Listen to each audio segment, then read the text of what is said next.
Hi guys, my name is Corme. I am maining Resto Shaman in Shadowlands, and today we're going to go over a video where we test a 22 Necrotic Wake. We did this key last night, so the affixes were Spiteful, Volcanic, and Fortified. And then of course Prideful, because it's Season 1. So the first pull we do is we get all of these soldiers as Vanguard and the Corpse Harvester here. So there are two main kicks you want to worry about. The first one is the Corpse Harvester, the Drain Fluid. This one's definitely the most important because whoever it targets is going to do a lot of damage and stun them for the duration. And the other one is going to be on the Vanguard. He's going to do a Meat Shield cast, which you want to try and kick if you can. If you can't, it's not the end of the world, but it does give him a shield, so this pull will go faster if you do get that kick. Okay, so after we're finishing up this pull, a bunch of those Spitefuls are going to spawn, which we want to kite. So our tank is going to go off past them and go and pull the Blight Bags. So these Blight Bags don't spawn any Spitefuls, and there's two of them. There's one that kind of sits kind of static on the side, and there's one that's kind of padding around. You can see that by the Gatekeeper that he's also going to go try and grab later. Yeah, he wants to grab them right now because he doesn't have to pull them later. And he's going to drop them back up, and by now most of the Spitefuls have despawned. You did see our hunter killing them a little bit to help himself out, but for the most part we're just sitting here and we're just wanting to put all of our damage to the Blight Bags while we wait for those to despawn.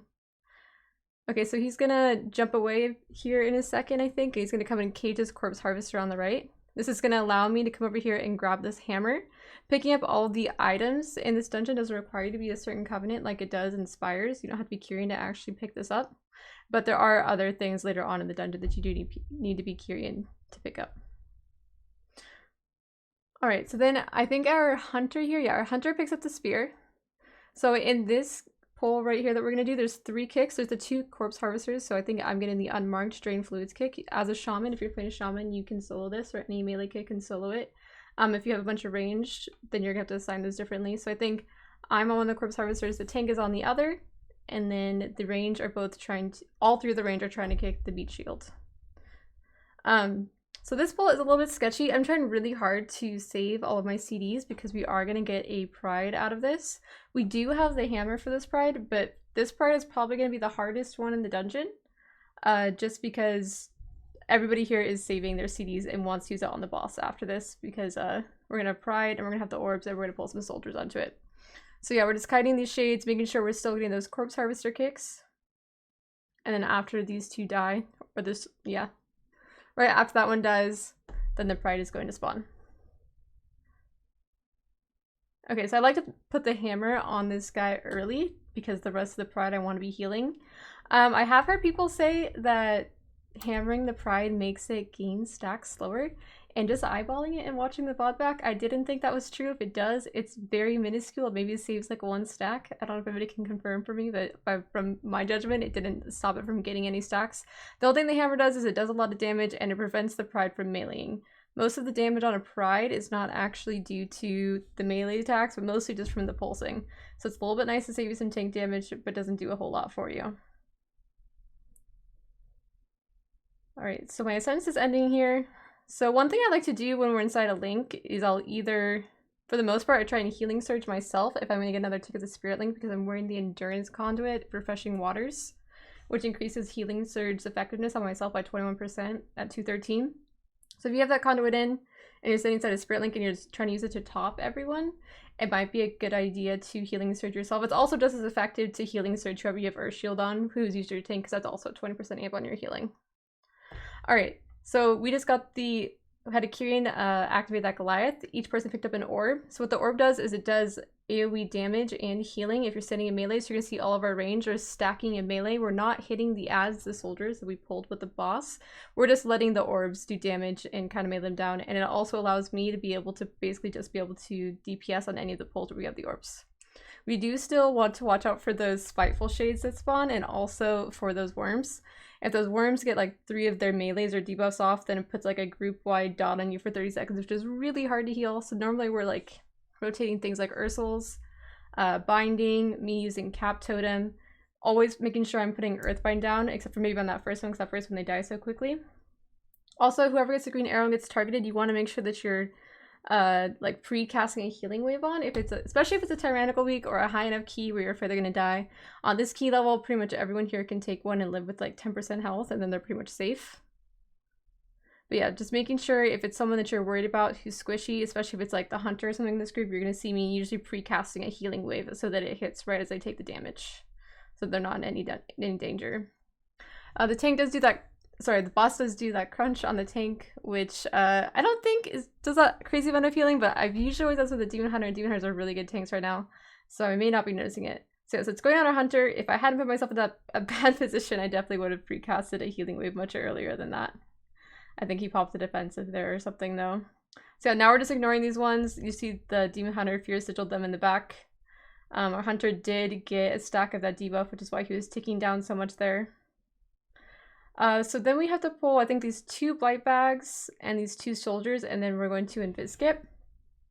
Later on, we decided that we're actually just going to, and like keys that we've done since then, we're just going to pull these with the boss when we have the orbs, because we actually just have so much damage with the orbs and with Pride and all of our CDs that we don't think it would be a big deal. And they all die evenly because the orbs aren't like AoE capped, so all the Spitefuls would basically just spawn at the same time. At least I don't think they're AoE capped the same way other AoE is. So the 2 blight bags, again, are going to drop Spiteful. I'm pretty sure they don't have any on death effects. For other keys as well, like bursting, so don't quote me on that. So after we kill these 2 soldiers, we're actually going to invis skip through and then go get the orbs. There's a few different routes right now in Necrotic Wake that are really popular. One of them is like once we go past this gatekeeper up here and to the left, there's a Fleshcrafter. It's the guy that like throws the axe that maybe you saw in bolstering me, people with bolster up to kill things. Some people go get the orbs and then go do that pack into a Pride, and then they'll skip a pack later that we're going to end up doing. So I just want to mention that there's a few different routes in here, a few different ways of cheesing and making this dungeon fast. Before we did this or found this route, that's what we used to do. Okay, so we're going to do up here is we're going to go and activate this Goliath. Our tank is going to Fear Sigil while we do this because some of the orbs are going to spawn next to these 2. If you do plan on going downstairs, then you probably have to get like a cage or some kind of CC on these 2 that will last long enough or not put you in combat if you want to go back downstairs with these orbs, otherwise they're going to pull. Alright, so when we pull the Necromancer, we always frost trap this mage so that we don't have to worry about kicking the Frostbolt volley. And all we have to worry about here is kicking the Necrotic bolts. Some things to look out for in this pack, or actually throughout the whole dungeon, are the Necrotic bolts. They put a healing absorb on you, or on whoever that they targeted, which is really obnoxious and puts you behind on healing pretty often. And then there's also the Bone Carver. There's a few Bone Carvers on this floor. They put Bone Flay on your tank. Alright, so we have 3 blight bags, which are not much to worry about. This 3-pack though, so there's the Sorcerer, and he does Necrotic Bolt, and then we have the Bone Mender, and he just keeps casting Bone Mend. I think you have to have at least 2, if not 3 kicks on him in order to get them all. I may be exaggerating when I say 3. I'm just going to Tremor the Fear here, so I tell my teammates, I'm going to kick the bolts. You guys, all the rest of the kicks are going on the Bone Mends, because the Bone Mends are healing them. And then I'm just going to Tremor the Fear. That way we don't have to worry about saving a kick for the Fear. Alright, so our tank right now has the orb. And what we're going to do is we're going to combine the next 2 packs, the 2 Fear guys at the end of the bridge, and then all the casters on this pack right here. And then we're going to use the orb after this Pride. Sorry, I kind of got ahead of myself there. I guess when I said the other well, okay, this Pride actually isn't that scary because most of my DPS actually aren't going to save their CDs, because this next pack kind of kills itself with the orb and it's not really scary at all. So we're actually going to be lobbing most of our CDs here. Like, I think we saw our mage just combust. He also caught it there to a Spiteful. Sorry, I don't have my CD showing on here. I needed to update Omni CD and set all that up, which I did today actually, but I didn't do before I did this key yesterday. So yeah, usually when I do this, I do an early Tide and then I go into Ascendance, and I like to hold on to Link, or depending on how crazy I think it's going to be, I usually like to hold on to Link because it saves the tank pretty often, or it saves someone. Ascendance is also just as good at saving someone if you know the damage is coming. It's not quite as fast at saving someone though as Link can be. Alright, so our Moonkin stealthed ahead, and he pulled the 2, and then he's coming back. And then when I see that he gets back in range, I'm sending my Earth Alien to the farthest one, and I want to send it to the farthest one because I wanted to pull Threat AoE on all of these before he gets here. That way I know that none of the bolts are going to cast it on me, and nothing is going to cast on him, so that we can gather everything up together. So you can see that orb is absolutely destroyed. If you look at our Bended Demon Hunter's damage right now, it was up above 70,000 DPS there. The scariest thing after that is you just want to make sure you're getting kicks. because once the orb goes away, it's not doing the interrupt AoE pulse anymore. You want to make sure you're not sending those green swirlies. Those green swirlies will one-shot you. And I was purchasing this, but I actually don't know what it does. I'm gonna be honest, this was probably the first time we've that day was probably the first time we've ever pulled this pack, and I've only pulled this pack and like orbed it, so I'm not actually sure what everything does in this pack. I just know that the orb odes and makes that pack really easy to do. But yeah, it's a really good way to get count. Some groups, even the 3-pack that we did before that we procced Pride on, will pull that 3-pack into this with those other 2. And that's not too hard to do. It's just we didn't have a route that made Pride timings good for that, because then we of course would have had Pride spawn in the middle of that, and that would have been not so easy to do. Okay, so the next thing we do is we have to pull this stuff over here on the left and the 2 on the right, and that'll proc our next Pride. So sometimes we go do the 2 over there, and then we come back here and then kill this and then get the orbs and use the orbs to get Pride. But this time it has to do with our CD timings. We just do like an audible on who has what CDs. We decided to go over here and pull this Necromancer. Again, we were putting the Frost Trap on the Mage. So these are undead, so the only thing you can do that with is you can blind it, you can paralyze it with a Monk, you can freeze trap it with a Hunter, and I believe you can shackle undead it, but I'm not completely positive on that. Yeah, that just makes this Necromancer a lot easier to deal with. If you're doing this pack, you should only be killing the Necromancer, because as soon as the Necromancer dies, so is everything else. Something else to note, if you're wondering what the little small orbs that are coming out of my body all the time are, they're called the Boon of the Archon trinket. So if you pick them up, or anyone in your party just picks one up, everybody in your group gets a burst buff.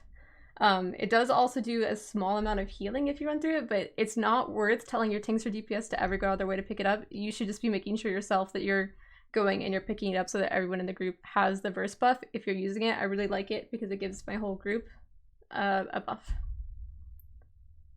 Okay, so here is a Bone Carver, which again is going to do that Bone Flight. Because there's only one here, it's not that scary. There is a 2-pack up above that has 2 of them, and that gets really scary for your tank if you pull that.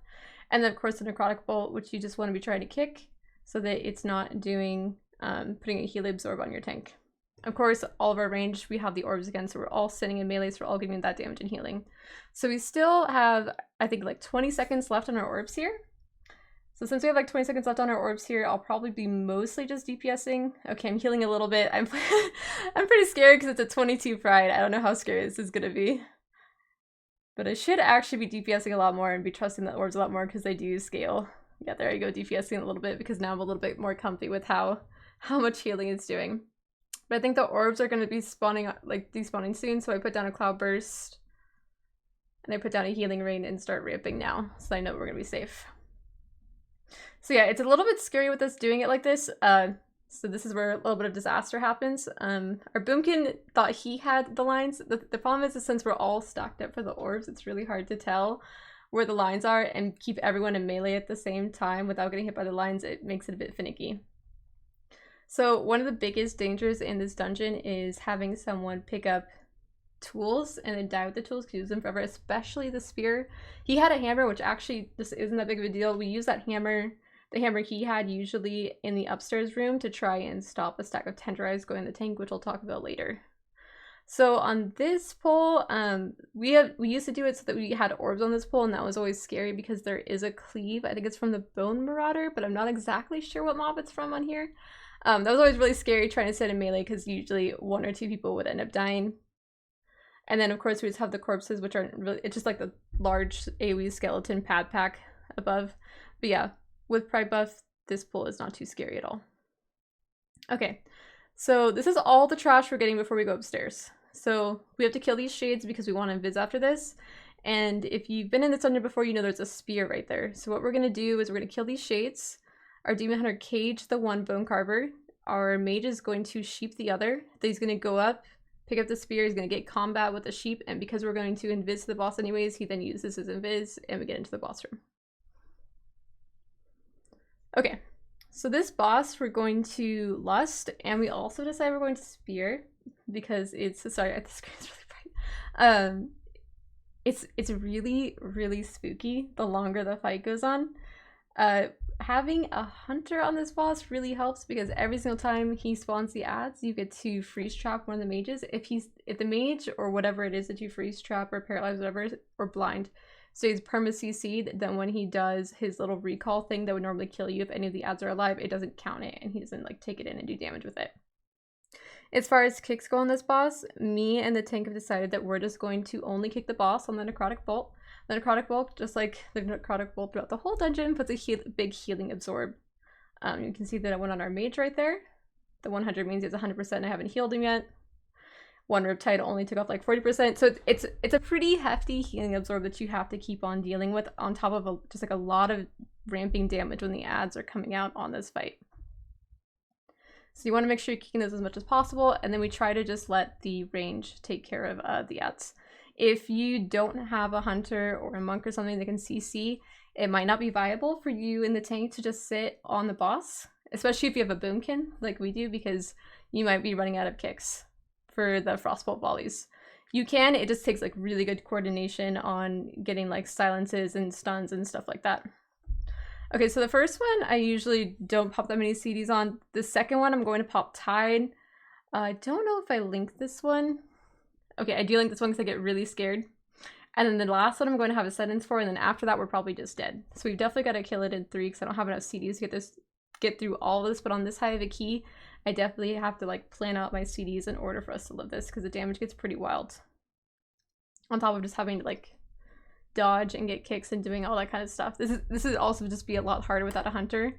I've done this key a couple times without a hunter, and I definitely I feel the difference because you lose a lot of damage on the boss. You also want to make sure that you are dispelling the enrage. So here's my sentence for this one: dispelling the enrage. I also haven't done this boss without a dispel on the enrage before, but I imagine it's pretty difficult if you don't have a hunter or boomkin that's able to do that. So yeah, there's a huge healing absorb on me. The tank is almost dead. I think my Nature's Guardian actually saved me there. Oh no, I health potted. Okay, never mind. I'm looking. I health potted. Never mind. That's how I got rid of that. All right, so I think these next ads are going to spawn, and we're just going to end up focusing the boss. And I'm also pretty much from all of that. This boss is actually very, very scary. We used to not spear this, and we decided, because we did like a practice run before this on like a 19, that we were going to spear it, and I'm really glad we did, because I don't think we would have killed this boss had we not. Alright, so next I'm going to go upstairs. Looking back at this, I should have used the time while the angels were coming down to sit down and drink. Instead, I just kind of like sit here and like walk around for a second, and then when I get upstairs, I get annoyed because I don't get a full drink. But yeah, if this is you, you should use that time while they're spawning to get a drink, because that boss often ooms you. And also make sure you put back on your water shields. That's something I forget to do pretty often. Okay, so when we got up here, our tank likes to play it safe once we get here, especially since we have enough time, and we just pull the spare parts solo. These things have like no health, they look harmless, but they'll just randomly fix it on someone. Most of the time it's going to be you, the healer. So you want to, I don't know, make sure you have a defensive, or you pop a defensive, or honestly just do what we do here, which is to bind them as soon as they come in and only pull them. A lot of people think that they're just going to pull them in with everything else, just cleave it all down, and it can end in disaster. Okay, so we have to wait for the pat. So I finally remember to put my water shield back on. Okay, so up here we again have the corpse collectors. So we do still have to kick drain fluid on the corpse collectors, but there's also Gore Spotter that you have to kick. Gore Spotter does an AoE, like big AoE damage. I think it does, I have no idea how much it does on 22 because we never let it go off, but it does a big chunk of your health and it leaves a 6-second dot. It's really nasty. It does it to your entire party. So when you get up on the upstairs wing, instead of just having one melee kick on the corpse collector, you now need to make sure that you're assigning 2. So yeah, I'm always getting the Gore Spotter. Our tank is mostly always getting the drain fluids, except for when he's kiting the stitch work, in which case he's often having to call for a backup. But yeah, all these stitch works, or not all of them, but a lot of the big guys up here do the tenderize. So the tenderize does a bunch of physical damage and increases the physical damage you take every 12 seconds. Ideally, they're able to kite it out, or they get a pet taunt. That pet taunt can be your earth ally, or what you're going to see is doing a lot later on when our tank isn't able to kite is our marksman hunter summoning his pet to taunt it. Marks hunters do lose damage for summoning a pet and then having it die and then having to res it again, especially with how long it takes to resummon it now, but it's definitely worth keeping our tank alive. This dungeon is not super tight on time, especially if you do a good job of utilizing all the tools that are available in this dungeon. Yes, we're gonna kill the Shade. I told my team that I needed to drink after that pull because that pull is really hard, and I spent the whole time just healing surging the tank because it was really spooky for him. So you can see our tank, he saws the orb. This next pull is gonna be our orb pull. You get this orb next to the second boss that we killed. Okay, yeah, so we're gonna pull Loyal Creation, and that Flesh Crafter over there is CC'd. He's gonna wait for the Bone Claw, then he's gonna pull the Loyal Creation into the Stitchwork, and this is where he's gonna orb. So we're mostly just focusing the Stitchwork here. And then there's, of course, the Corpse Collector, in which case we're rotating kicks on. I think I'm getting the, whatever it is here. The next cast, whatever it is, and I'm also eating some volcanoes.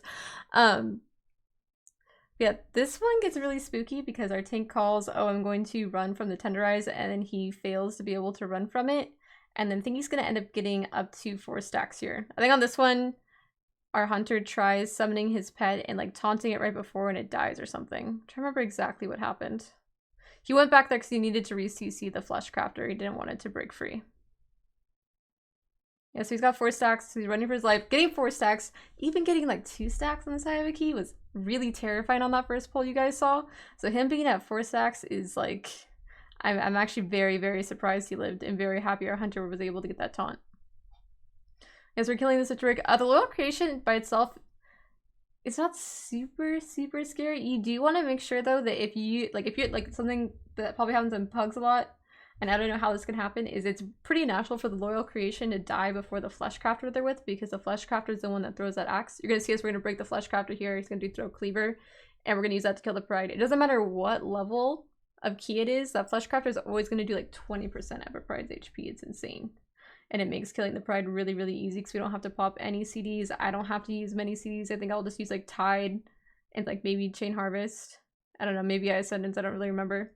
Yeah, we mostly just rely on that to kill it, but make sure if you're pulling a Flesh Crafter and a Loyal Creation at the same time, that the Loyal Creation is dying before the Flesh Crafter, otherwise the Loyal Creation will enrage.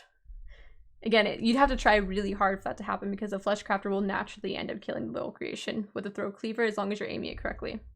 Okay, so after you kill that Pride, you could try and use this Flesh Crafter on the next pack to help you kill stuff, but honestly, that's just a mess because there's another Flesh Crafter and the other pack on the other side, and if you were trying to aim both at the same time, someone's gonna die.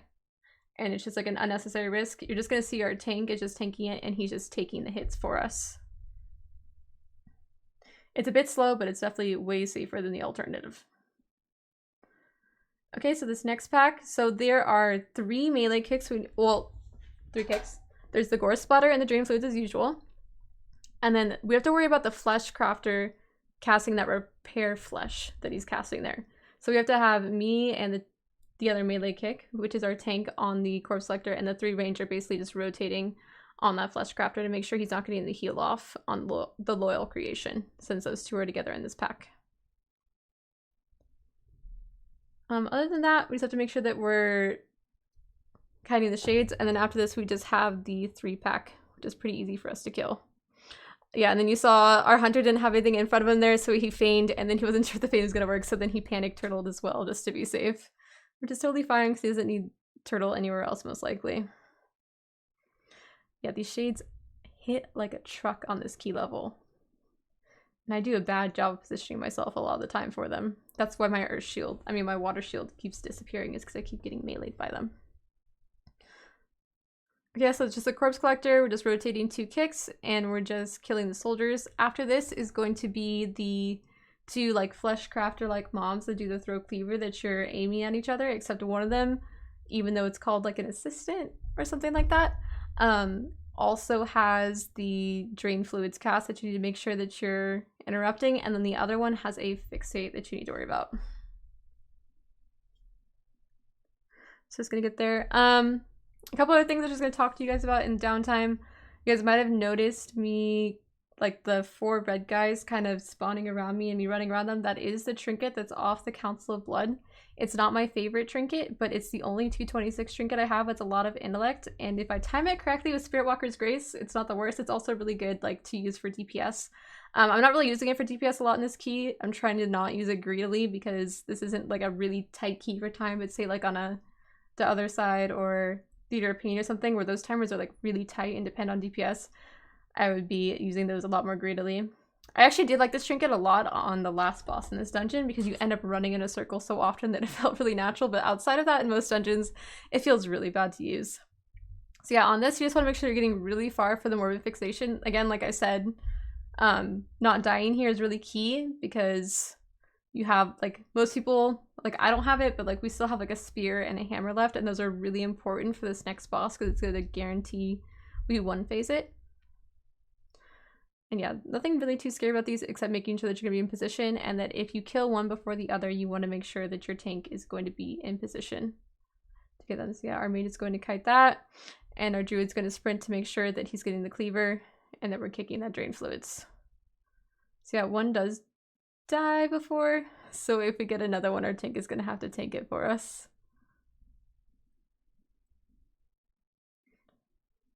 Okay, so after this is going to be the, I think it's the left side that spawns first. The one on the left is the one that does another tenderize. And then the one on the right is the one that just does like a spit and it leaves the AoE ground effect. Something weird here, that little ads always spawn first. The first thing I do on this pull is spawn my Earth Ellie. I actually should have waited until, well, okay, so the tank did get like the first stack of tenderize before the Earth Ellie ends up taking aggro from him. But I actually should have waited until he got that first deck of Tenderize just to maximize the Earth Ellie to make sure we had the least amount of stacks of like Tenderize on him. And also in a situation like this, you could of course target your Earth Ellie and heal him if you wanted to do. But it's not something that I do enough, and maybe I should consider doing more often for something like that, because I maybe could have gotten a second stack of the Tenderize for our tank. So I want to make sure that I'm going. You saw our Moonkin. Moonkins are really good at picking up the orbs, especially if they used to play Kyrian, because it's just so ingrained in their mind when they see the orbs because they used to play Pelagos that they need to pick it up, which is something I've always noticed. Whenever the orbs spawn, they always go around and run right to them. I don't think they even realize that they're doing it, or maybe they do, but I always think it's really funny. There are a lot of people with this trinket that think that like you have to individually go and pick up the orbs, and they try and divvy out the orbs like who's going to get the burst buff, and don't realize that you only need one person to pick it up. Something kind of weird about the trinket too is if you decide to wear it in raid, it's actually really bad in raid, because if someone who isn't in your party picks them up, which often happens because in raids you're often all stacked, actually nobody gets the buff. It's only if someone in your party picks it up, and only your party is eligible for the buff. It's so weird. But in keys, I really like the trinket so far. I wish I could get it at 226. Okay, so Rotspew, he's the one who does the AoE circle.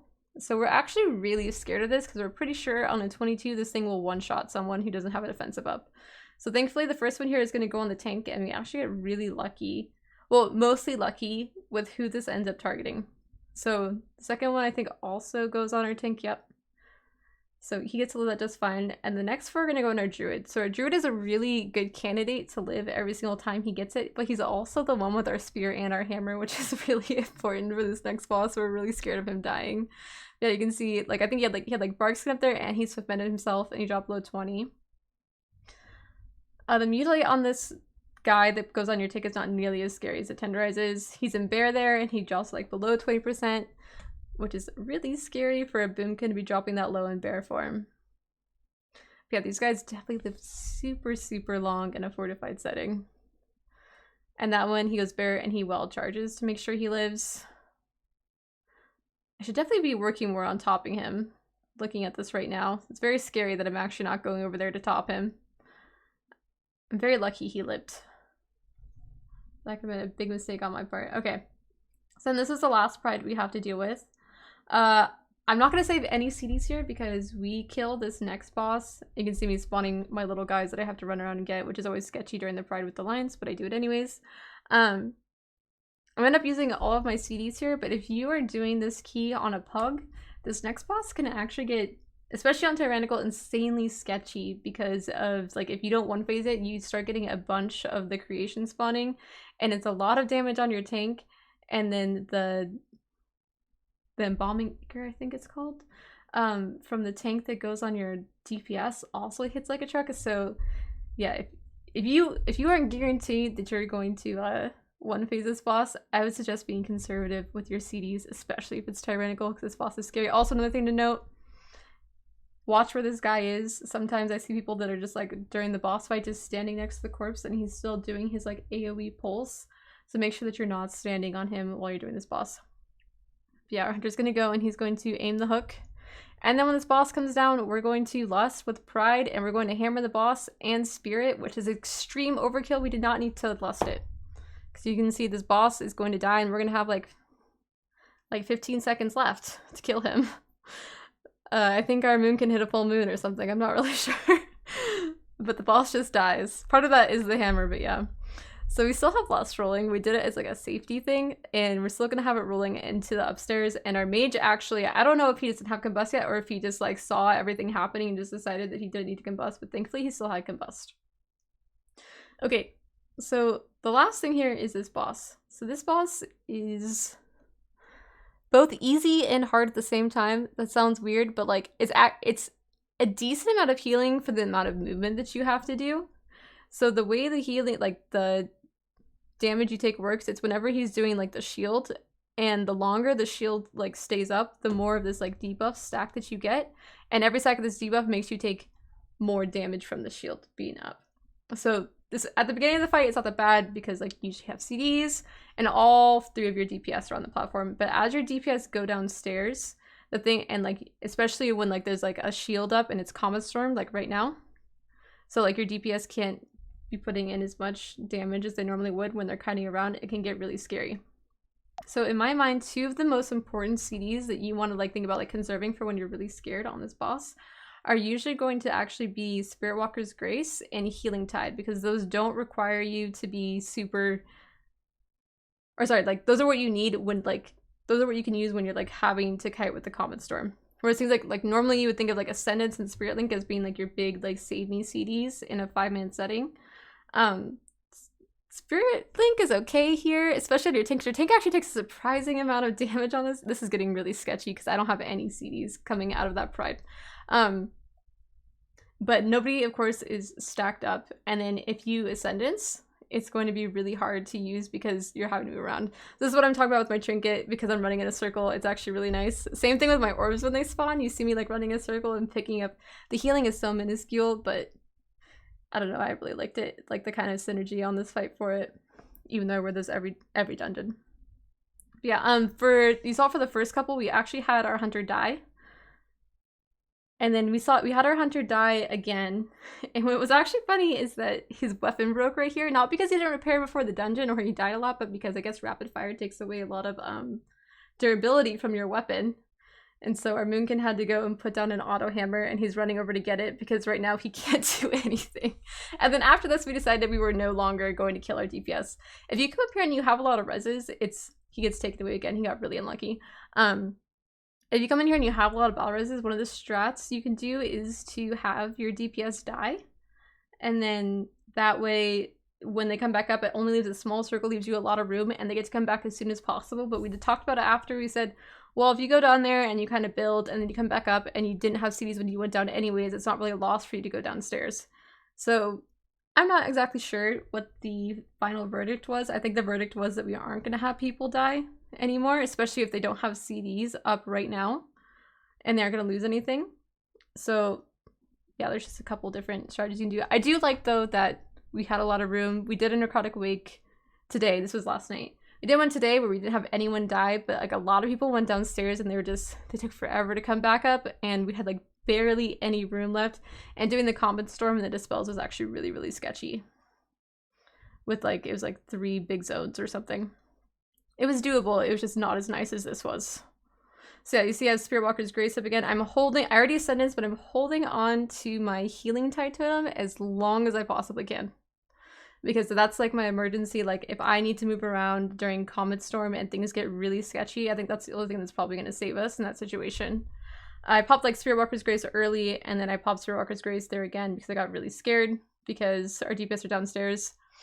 There's only like a minute left on timer, and I know this looks scary, but our Mage's Combust is about to come back up, and our Boomkin just got back up, and he's just gonna pop CA, and he's going to Convoke, and this boss is going to melt. Okay, something else, thankfully this happened at the end, but I didn't look behind me before I dispelled my Hunter there, and it got our Mage. But thankfully we're not punished, and we timed the key. Thank you guys so much for watching. I normally stream at twitch.tv/Korome. I stream all my keys if you want to come check it out. And if you have any questions, please feel free to leave it down in the comments.